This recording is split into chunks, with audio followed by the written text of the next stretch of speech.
Miley Cyrus did an interview with British Vogue and she talks about how harshly she was judged as a child, speculation that people had over her song Flowers, and how she does not love touring. Miley is somebody that's always seemed very mature to me, but you could read this interview and just see how much she's grown. At the beginning of the interview, she says that she didn't want this to be a complaint of women in the industry. She said, "I don't need this to be a women's empowerment story. I wear my empowerment at all times." The interviewer then talks about her song Flowers and how well it did on the charts and how there was really no promotion for the song. It just went on social media and did its thing. But of course, because of social media, a lot of people were speculating that it was about Liam Hemsworth. To which she said she had no time for any of this. "I never need to be a master at the craft of tricking an audience. It will set itself on fire all by itself." When talking about her 10-year relationship with Liam Hemsworth coming to an end, she says, "I wouldn't erase my story or want it to be erased. Having an interesting life makes for interesting storytelling." She also talks about how the song was actually supposed to be a little different. And by a little, I mean a lot, because it wasn't supposed to say,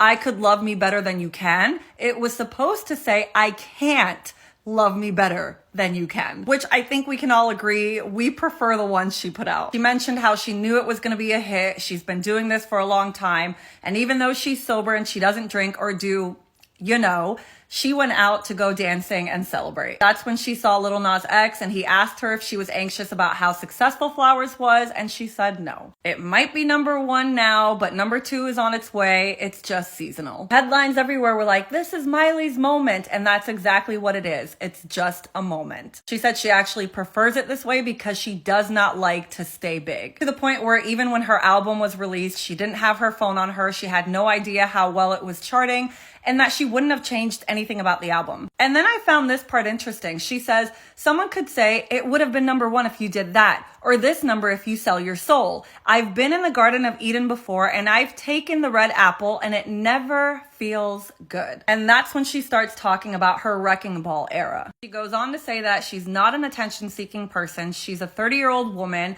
At the time, though, she was creating attention for herself because she was trying to divide herself from the character she had played. She mentioned that she carried so much guilt and shame around herself for all the controversy and upset she had caused. But now, as an adult, she realizes how harshly she was judged as a child. And now that she is an adult, she knows that she will never harshly judge a child. Then she mentions her fans and how grateful she is to them, but don't get her wrong, she just can't live her life for them anymore. Even though she loves to perform, she actually does not like performing for hundreds of thousands of people. She doesn't love it. There's no connection. There's no safety. Last time she toured was 2014, and she says she does not have the desire. She does not want to live for anybody else's pleasure or fulfillment other than herself. She says, "I make choices that I'm proud of to protect me. I put my mental and physical health before a paycheck. I freed up space for myself to be with friends and family and doing what I love." When selecting songs for her album, she said a songwriter sent her something about partying in a club. But not only is she 2 years sober, that's not how she spends her time. And here's where I relate. She says, "You can catch me and my friends literally walking through a rose garden or going to a museum. It's not about being self-serious. I'm just evolved." It inspired her to write a different song that she hopes to release soon, and here are some of the lyrics. "I know I used to be crazy. I know I used to be fun. You say I used to be wild. I say I used to be young." I'm gonna need Miley to drop that track, please.